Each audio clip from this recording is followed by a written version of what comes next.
صبح کی پہلی روشنی ابھی افق پر پھیل ہی رہی تھی کہ ساحل سمندر پر ایک غیر معمولی ہلچل محسوس ہونے لگی۔ ہوا میں نمی اور نمک کی خوشبو کے ساتھ ایک عجیب سکوت تھا، جیسے سمندر خود خاموش ہو کر کسی اسرار کا انتظار کر رہا ہو۔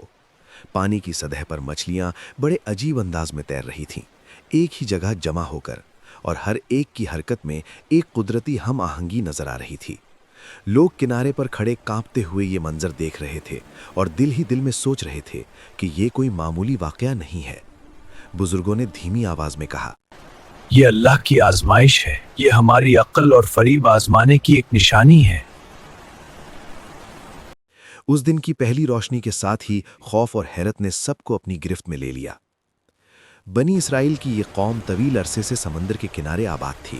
ان کے پاس زمین زرخیز تھی، فصلیں اور باغات، پانی کے چشمے اور نہریں، ہر طرف سبزہ ہی سبزہ اور زندگی کی رونق تھی۔ اللہ نے انہیں طاقت، عقل اور وسائل سے مالا مال کر رکھا تھا، مگر ان کی نعمتوں کے ساتھ ایک اہم آزمائش بھی تھی۔ اللہ نے انہیں حکم دیا تھا کہ ہفتے کے دن یعنی سیٹرڈے کسی بھی حال میں مچھلیاں نہ پکڑیں۔ 6 دن وہ آزاد تھے اور 7ویں دن ان کے لیے یہ خصوصی دن تھا جب وہ صبر اور فرمانبرداری کی مشق کریں۔ یہ نہ صرف ایک دن کا امتحان تھا بلکہ ایک روحانی اور اخلاقی سبق بھی تھا کہ اللہ کے احکام کی پاسداری کرنا سب سے بڑی عقل مندی ہے۔ شروع میں یہ قوم فرمانبردار تھی اور اکثر لوگ اللہ کے حکم کی پابندی کرتے تھے۔ وہ ہفتے کے 6 دن مچھلیاں پکڑتے اور 7ویں دن مکمل طور پہ روک دیتے، مگر کچھ لوگ غرور اور فریب میں مبتلا ہو گئے۔ انہوں نے سوچا کہ اگر وہ اللہ کے حکم کا ظاہری لحاظ رکھیں اور سیٹرڈے کو مچھلیاں پکڑنے سے بچیں تو شاید وہ فریب کے ذریعے اپنی خواہشات پوری کر سکتے ہیں۔ اس خیال نے ان کے دلوں میں دھیرے دھیرے غرور پیدا کر دیا۔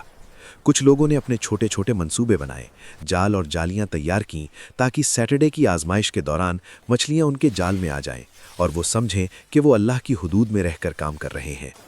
وقت گزرتا گیا اور یہ چھوٹے چھوٹے منصوبے بڑی سازشوں میں بدل گئے۔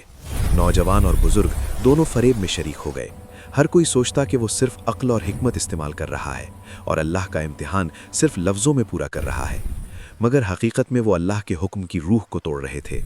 وہ یہ بھول گئے کہ اللہ ہر عمل کو دیکھتا ہے، چاہے وہ ظاہری طور پر کتنا بھی درست کیوں نہ لگے۔ ہر ہفتے سیٹرڈے کا دن آتا تو سمندر کے کنارے غیر معمولی منظر دیکھنے کو ملتا۔ مچھلیاں پانی کی سطح پر جمع ہو کر ایسے تیرتیں کہ جیسے کسی نے ان کی حرکت کا حکم دیا ہو، اور وہ لوگ جو فریب کے منصوبے میں شامل تھے خوش ہو جاتے اور سمجھتے کہ انہوں نے کامیابی حاصل کر لی ہے۔ لیکن کچھ مومن لوگ جو اللہ کے احکام کے سچے پیروکار تھے دل ہی دل میں فکر مند تھے۔ وہ سمجھتے تھے کہ یہ حکم صرف ایک دن کے لیے نہیں بلکہ روح کی پاکیزگی اور فرما برداری کی مشق ہے۔ وہ اپنے بچوں اور خاندان کو یاد دلاتے کہ اللہ کی نافرمانی کا انجام ہمیشہ تباہ کن ہوتا ہے، مگر باقی قوم نے انہیں مذاق میں لیا اور کہا کہ تم بے وجہ لوگوں کو ڈرا رہے ہو، تمہیں کیا معلوم کہ فریب سے بھی اللہ کا عذاب نہیں آئے گا؟ یہ لوگ عقل اور اپنے تجربے پر غرور کرنے لگے اور دل میں یہ سوچنے لگے کہ اللہ کے قوانین صرف وہی سمجھ سکتے ہیں جو خود عقل مند ہیں۔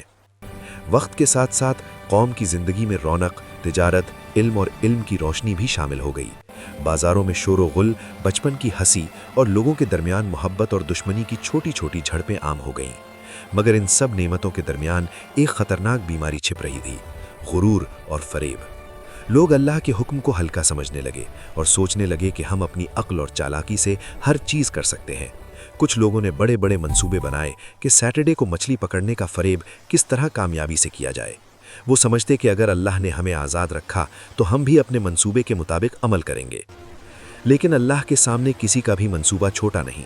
ہر ہفتے سیٹرڈے آتا تو وہ لوگ جو فریب میں تھے اپنے جالوں اور چھپے ہوئے منصوبوں کے ساتھ سمندر کے کنارے پہنچتے۔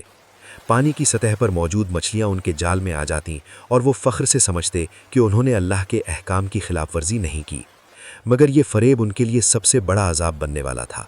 وہ یہ بھول گئے کہ اللہ کے احکام کا مقصد صرف لفظی عمل نہیں بلکہ دل کی پاکیزگی اور فرما برداری ہے۔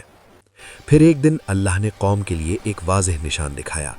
مچھلیاں اس بار ساحل پر ایسی جمع ہوئیں کہ سب کی آنکھیں حیرت سے کھلی رہ گئیں۔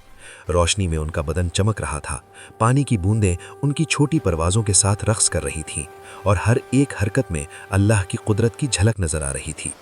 لوگ کانپ رہے تھے اور وہ لوگ جو فریب میں تھے ان کے دل خوف سے بھر گئے۔